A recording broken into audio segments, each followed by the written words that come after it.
though they're very, they have a lot of guidance for what we do. But it's been a great relationship. I saw this. I saw the epic chopper armor, which just got finished a couple of days ago. And when that was brought out, other artists gathered around, looked at it, and went, "Ooh, ah!" And people have gone, "That's it. Everyone's going to be a chopper." So the fact that they let us do things like that and produce cool stuff means we're not just copying the miniatures; we're making it great. There are quests that will do that. There are quests that take you into RVR flag areas to kill other players. There's quests that take you into RVR flag areas to secure battlefield objectives. And there's quests that take you into RVR flag areas to participate in scenario, instanced point-balanced battle against other players. So there's actually a lot of things to do as far as quests go in RVR. They are not mandatory, but they're a lot of fun. First off, we love casual gamers. Our RVR system is set up so that we have large open areas of RVR the players can just saunter through, attacking people at will, on their way to scenarios. Scenarios are fantastic in that people who only have a few minutes, maybe half an hour to play, can jump online, join a scenario, play in a really cool little instanced area that's set up specifically for RVR, and just kick the crap out of order or destruction. Well, other than the fact that healers are going to have options to lower their healing ability and increase their damage for cases where they're not the primary healer in the group, we also have a couple of interesting gameplay mechanics for different types of healers in the game. There aren't going to be a lot of healers that just go heal, heal, heal, heal, heal. Perfect example of this is the shaman, who builds up additional healing power via building WOG by casting nuke spells and other types of abilities, which thus improve his healing. So your most effective shaman is going to be balancing a mix of damage and healing. Ren the Giblets is great. Fists of Gork, great big like fists that smash the hell out of you. So I have to say this. Focused fire from the engineer. Awesome. Feed My God from the Chaos Magus. Have you seen this? He does this, he goes with lightning, he kills you, and then your body splits open, and a horror comes out, and then starts killing people.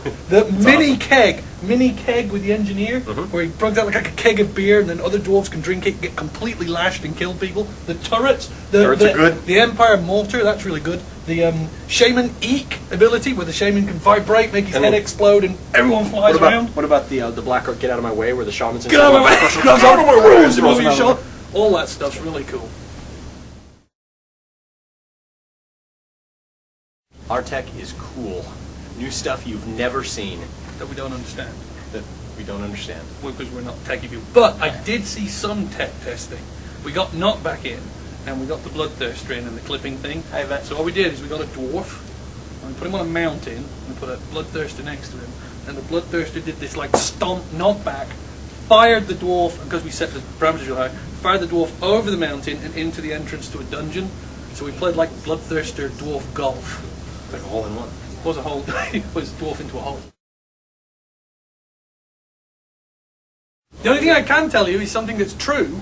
Colin Shannon and his tech monkeys have reduced the memory footprint of the game by 40% in the last month. So whatever the spec is now, it'll be much, much smaller when they've done their work. You hear that, Colin? Which they're paid for every month. They steal money from us every month, pretending to optimize our game.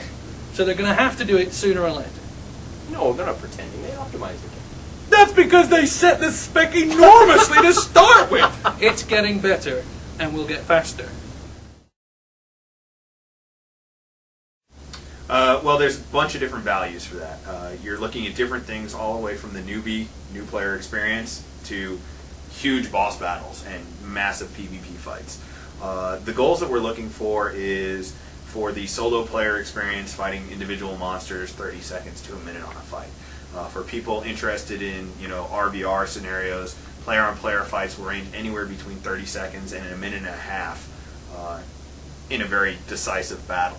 Obviously, where people are going back and forth across major objectives and big tides of fights can go on for a very, very long time. It's all about the player participation and the skill involved and the type of objective they're fighting over.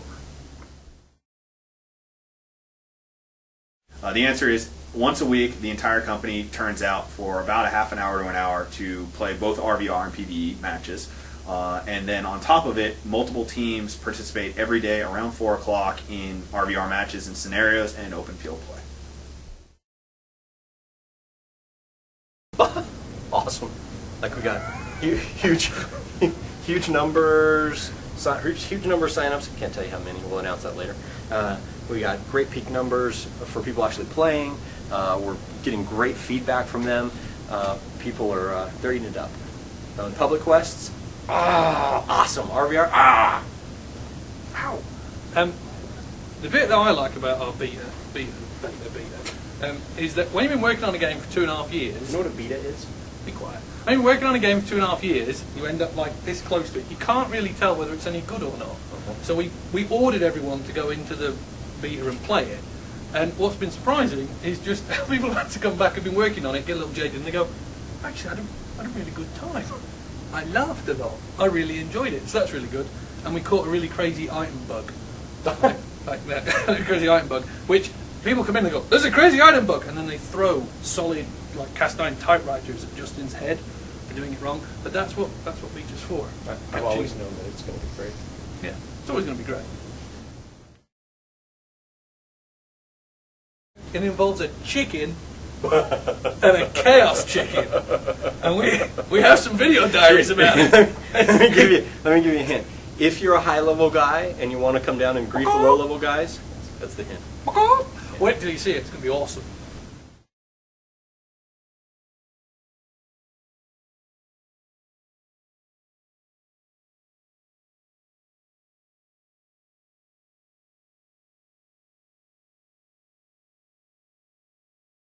Black Orc.